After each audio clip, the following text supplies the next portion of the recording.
교회를 떠나는 청년들이 늘고 있는 가운데 청년들의 고민을 공유하고 해결 방안을 모색하는 자리가 마련됐습니다. 굿티비가 글로벌 선교방송단 2만 시대를 앞두고 세계 복음화를 위한 선교 사역에 나섭니다. 올해로 데뷔 20주년을 맞은 가수 조성모 씨가 자신의 신앙 간증을 담은 첫 CCM 앨범을 냈습니다.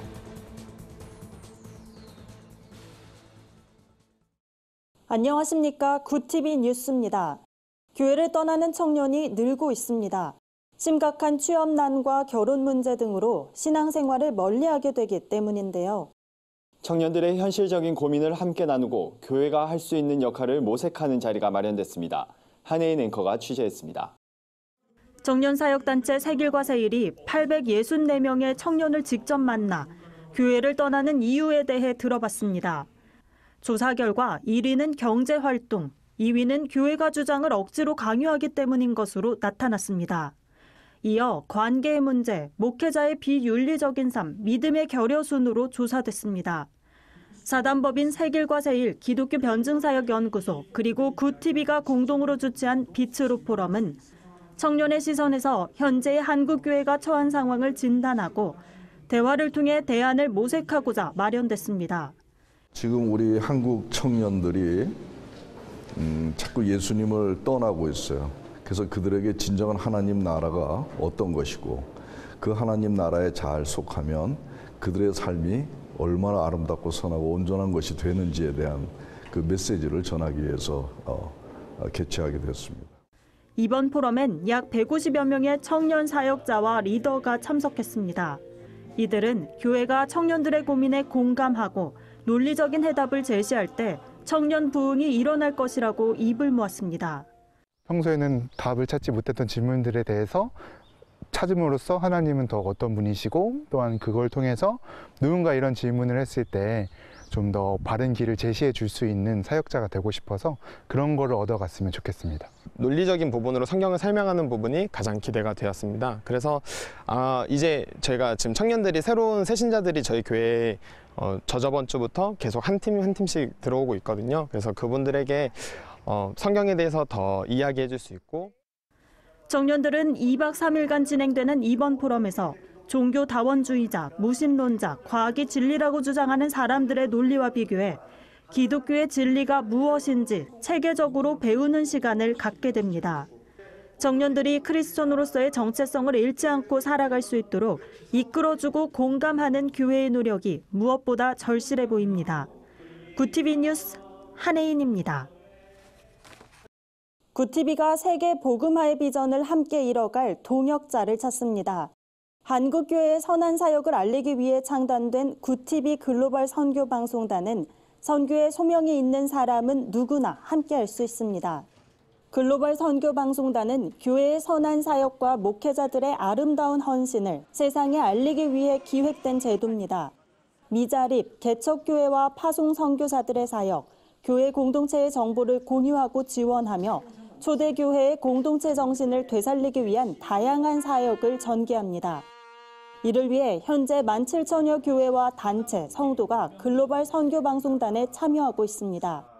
글로벌 선교방송단의 활동은 TV 뉴스와 프로그램, 인터넷 신문, 지면 신문을 통해 전국 교회와 세계 각지에 소개됩니다.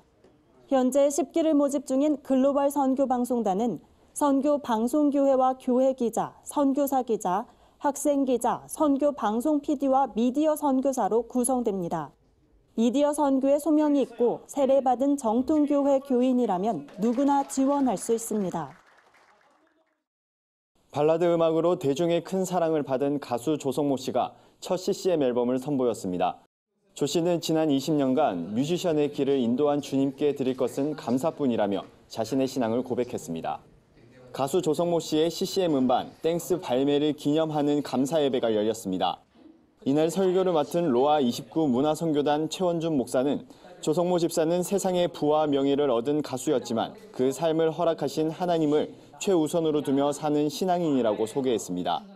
예배 후 조 씨는 이번 앨범에 대한 소개와 함께 수록된 찬양을 직접 불렀습니다. 조 씨는 하나님께 감사한 마음을 이번 앨범에 담았다며 이 자리를 계기로 하나님을 사랑하는 문화사역자가 되도록 더욱 힘쓰겠다고 전했습니다. 이어 CCM 사역에 대한 구체적인 계획은 없지만 2년에 한 번은 앨범을 통해서 더 나아가 새 노래로 하나님을 기쁘게 해드리고 싶다고 말했습니다. 굿TV가 발행하는 종합주간지 위클리 굿뉴스의 주요 소식을 김민정 기자가 소개해드립니다.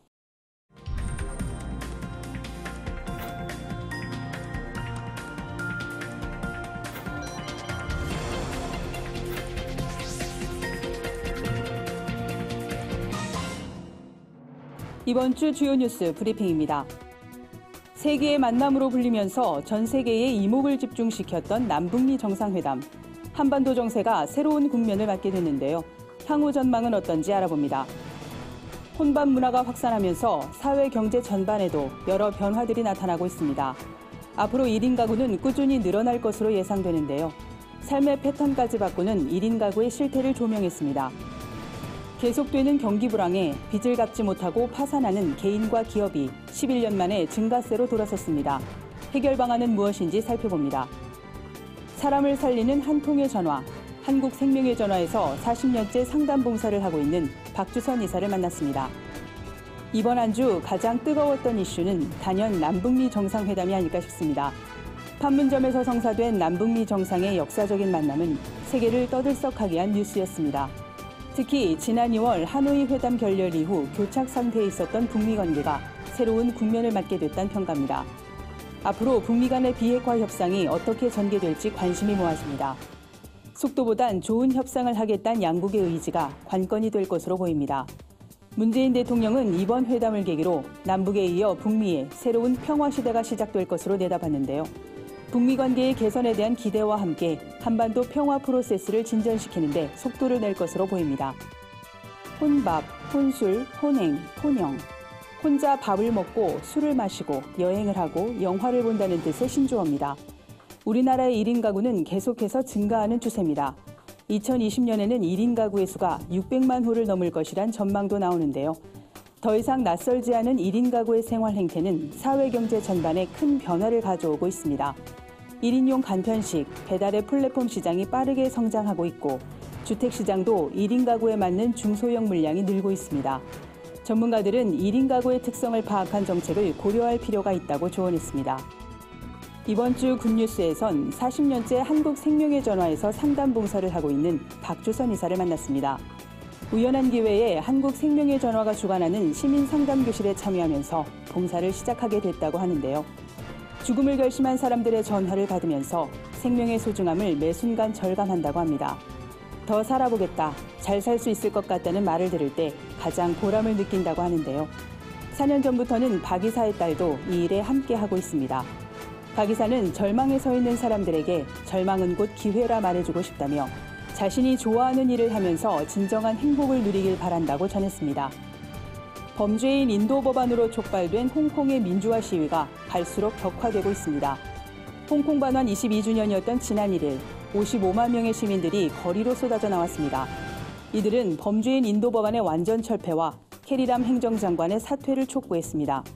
일부 시위대는 국회에 진입해 의사당을 점거하는 초유의 사태가 벌어졌는데요. 민주화를 향한 이들의 열망이 어떤 결말을 맞게 될지 귀추가 주목됩니다. 지금까지 위클리 뉴스 브리핑이었습니다. 오늘의 사회 이슈를 진은희 기자가 종합해드립니다. 오늘의 이슈 포커스입니다. 홍남기 부총리 겸 기획재정부 장관은 4일 일본의 수출 규제에 대해 명백한 경제보복이라고 비판했습니다. 일본이 규제를 철회하지 않는다면 세계무역기구의 제소를 비롯한 상응한 조치를 취할 것이라고 강조했습니다. 일본이 한국의 주력 수출 제품인 반도체, 스마트폰, 디스플레이에 사용하는 자국산 소재, 부품에 대한 수출 규제에 나선 데 따른 대응입니다. 홍 부총리는 해외 의존도가 높은 부품, 소재, 장비 등의 국산화를 적극 추진하고 관련 예산이 필요할 경우 임시국회 추경안 심의에 반영해서 논의하겠다고 밝혔습니다. IT 업계에 따르면 아마존, MS, 구글, HP, 델, 소니, 닌텐도 등이 탈중국의 속도를 올리고 있습니다. 미중 무역 분쟁으로 미국이 중국산 제품에 대한 관세를 부과하자 관세 위험을 해소하려는 것으로 보입니다. 세계 1위와 3위 PC 제조업체인 HP와 델은 노트북 생산의 30%를 중국 밖으로 옮기려 한다고 설명했습니다. 니케이는 이에 대해 이번 조치가 중국의 수십 년 성장을 이끌어온 전자제품 수출에 타격을 줄 것이라고 지적했습니다. 무상보육이 실시되고 있지만 0에서 5세 영유아를 키우는 가정에서 한 달에 아이 한 명당 보육과 교육비에 23만 원을 지출한다는 보건복지부 조사 결과가 나왔습니다. 정부가 부담하는 교육비를 제외한 금액으로 가계소득에서 평균 4.9%를 차지합니다. 특별활동비, 현장학습비, 셔틀버스비 등이 이에 해당됩니다. 보건복지부 관계자는 보육, 교육비 지출이 가구소득에서 차지하는 비중이 적정 수준을 유지할 수 있도록 정부의 노력이 필요하다고 말했습니다. 구티비 뉴스 진은입니다. 주요 단신입니다. 한국세계선교협의회가 선교사 멤버 케어를 위해 선교사 공제회를 설립한다고 밝혔습니다.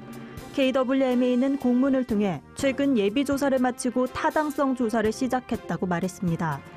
그러면서 선교사 공제회 설립은 기존 선교사들의 복지를 향상시킬 수 있을 뿐만 아니라 차세대 선교사 동원에 큰 동력을 얻을 것으로 기대된다고 전했습니다. 한국기독교교회협의회가 삼성노조 설립 과정에서 발생하는 인권침해 실태조사를 촉구하는 기자회견을 엽니다. 교회협은 강남역 사거리 한가운데서 32일째 이어지고 있는 삼성해고 노동자 김용희님의 단식 고국농성에 깊은 우려를 표한다며 문제 해결을 위해 시민사회와 힘을 모으겠다고 말했습니다. 기자회견은 8일 오전 11시 국가인권위원회 앞에서 진행되며 다산인권센터, 반도체 노동자 건강과 인권 지킴이 반올림, 비정규 노동자의 집 꿀잠 등이 공동 주최합니다. 국제구호개발기구 옥스팜 코리아가 전 세계 빈곤층 여성들을 돕기 위한 기부 캠페인 옥스팜 워크를 전개합니다. 옥스팜 워크 캠페인은 10km를 걸으며 빈곤국가 여성들이 깨끗한 물을 구하기 위해 걷는 여정을 체험해보기 위해 마련됐습니다. 이번 행사는 오는 9월 1일 강원 인제군 소양강 둘레길에서 진행됩니다. 참가 접수는 8월 4일까지 홈페이지를 통해 가능합니다. 3.1운동 100주년을 맞아 윤동주의 시와 함께하는 한일교류 한글서예 축제가 열립니다. 예술로 통하다 협동조합 꼴통, 춤추는 평화, AVC가 주최하는 이번 한글서예전은 8월 4일까지 경기 파주 출판도시 지혜의 숲에서 진행됩니다. 홍순관, 다나카 이훈, 오카야마 조선학교 학생들이 전시작가로 참여합니다. 작가들은 우리 글을 쓸 수 없었던 윤동주가 타국에서 숨죽이며 써 내려간 문장을 한글 서예로 만나볼 수 있다며 이번 행사는 평화에 대해 절박한 사람들이 모인 작은 평화축제라고 설명했습니다.